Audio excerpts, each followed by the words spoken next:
Shalom saudara-saudaraku yang terkasih dalam Kristus Yesus. Saya pernah mendengar percakapan di antara dua orang teman.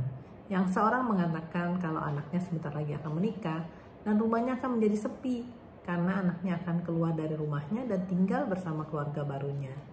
Yang seorang lagi menghibur dengan mengatakan gak usah pusing. Kita happy-happy aja, kita keluar rumah dari pagi sampai malam, sampai rumah kan kita tinggal tidur. Tapi teman saya itu mengatakan, tetap saja, begitu kita sampai rumah, kita akan merasa sepi lagi. Sering kita merasakan ada sesuatu yang hilang dalam hidup kita.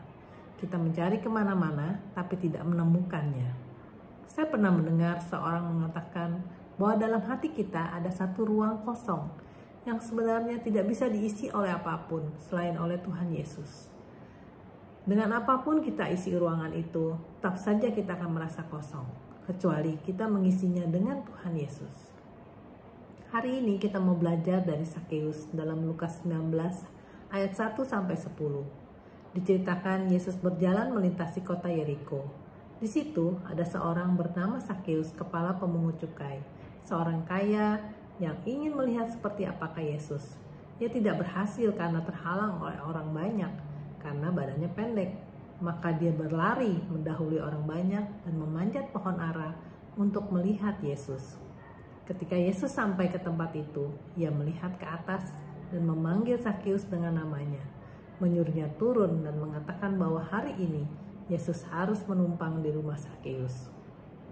Sakeus adalah seorang kepala pemungut cukai, berarti dia orang yang kaya dan sangat terpandang. Dalam kacamata dunia, dia adalah orang yang sukses. Sakeus juga dibenci oleh orang banyak. Dia mempunyai 1001 alasan untuk tidak datang ke tempat itu, untuk menghindari orang banyak yang berkerumun untuk melihat Yesus. Tapi sesuatu dalam hatinya memaksanya untuk meninggalkan rumahnya. Dia berlari ke jalan, bahkan memanjat pohon untuk melihat Yesus. Mungkinkah karena dia merasa ada sesuatu yang hilang dalam hidupnya? Walaupun dia mempunyai kekayaan dan kekuasaan, dia tidak merasa bahagia. Dia mendengar tentang Yesus dan sangat ingin mengenal dia. Sakeus ingin melihat seperti apa Yesus. Tapi ada satu masalah. Karena Sakeus orang yang pendek, dia tidak bisa melihat karena tertutup oleh orang lain. Apapun yang membuat Sakeus untuk menerobos kerumunan orang banyak dan akhirnya memanjat pohon ara supaya dia bisa melihat Yesus, bukan karena Sakeus yang pertama-tama ingin mencari Yesus, tapi karena Yesuslah yang pertama kali mencari Sakeus. Apa yang terjadi pada diri Sakeus yang membuat dia pergi ke pohon itu sering terjadi juga kepada kita semua. Kita menjalankan kehidupan kita dan kita merasa bahagia dengan hidup kita. Dan kemudian sesuatu terjadi yang membuat hati kita gelisah. Mungkin ada satu kejadian besar yang terjadi dalam hidup kita. Atau ada sesuatu yang muncul entah dari mana. Tapi kita mulai merasa kehilangan sesuatu. Seperti ada hal mendasar yang kurang dalam hidup kita. Dan kita tidak tahu apa itu. Dan ketika ini terjadi, kita akan melakukan satu dari dua hal ini. Mungkin kita tidak menghiraukan perasaan itu dan kita bilang pada diri kita, jangan bodoh, ayo jalani hidup ini seperti biasa. Atau kita mulai mencari sesuatu yang kita rasa hilang itu. Kita mulai mencari dengan melakukan berbagai macam hobi, atau dengan hangout dengan teman-teman, atau juga tenggelam dalam pekerjaan kita. Dan banyak lagi yang kita lakukan. Kita mencoba semua itu seperti kita mencoba sepasang sepatu baru. Kita mencari sampai sesuatu itu pas dan nyaman dipakai. Jika tidak, kita mencari lagi sepatu yang lain. Tapi kadang-kadang semakin kita berusaha keras mencari, sesuatu itu sepertinya makin jauh dari jangkauan. Tapi untuk beberapa orang, pencarian ini akan membawa mereka kepada Yesus. Terlepas kita adalah orang yang sukses dalam pandangan dunia, adalah hal penting yang membuat kita untuk mengenal keinginan hati kita yang tidak pernah terpuaskan. Keinginan hati ini sebenarnya diletakkan oleh Tuhan sendiri, supaya kita bisa mencari Dia.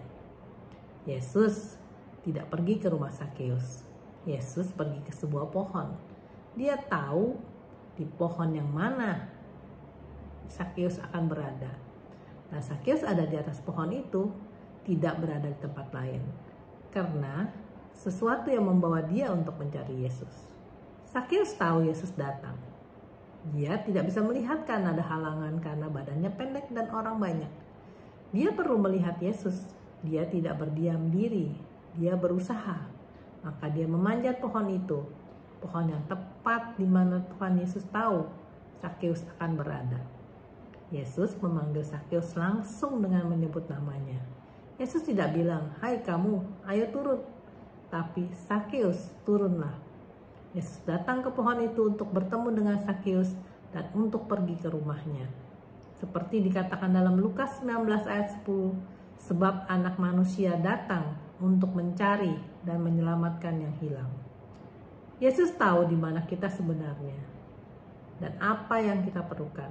Yesus selalu datang dan menemukan kita di tempat yang tepat dan pada saat yang tepat. Yesus melakukannya dengan berbagai macam cara. Kadang dia mencari kita melalui orang lain. Kadang melalui keadaan yang terjadi di sekitar kita. Kadang melalui kejadian-kejadian dalam hidup kita. Atau dia tidak mencari kita dari hal-hal yang luar, tapi kerinduan yang timbul dari dalam hati kita. Ketika kita seperti Sakeus menyadari bahwa Yesus adalah jawabannya, kita akan berusaha dengan cara apapun untuk melihat dia dan bersama dia. Sekarang, seberapa jauh kita berusaha mencari Yesus? Apa kita berusaha dengan cara apapun dan dengan rendah hati agar bisa melihat, mendengar, bertemu, dan bisa bersama dia? Ketika kita melakukan hal ini, kita akan memanggil hati Tuhan, dan dia akan merespons dengan begitu banyak kemurahan seperti yang dia lakukan terhadap Sakeus. Bila ada masukan, mohon berikan komentar Anda. Jangan lupa di like dan subscribe, juga di share agar kita bisa saling memberkati. Amin. Tuhan Yesus memberkati kita semua.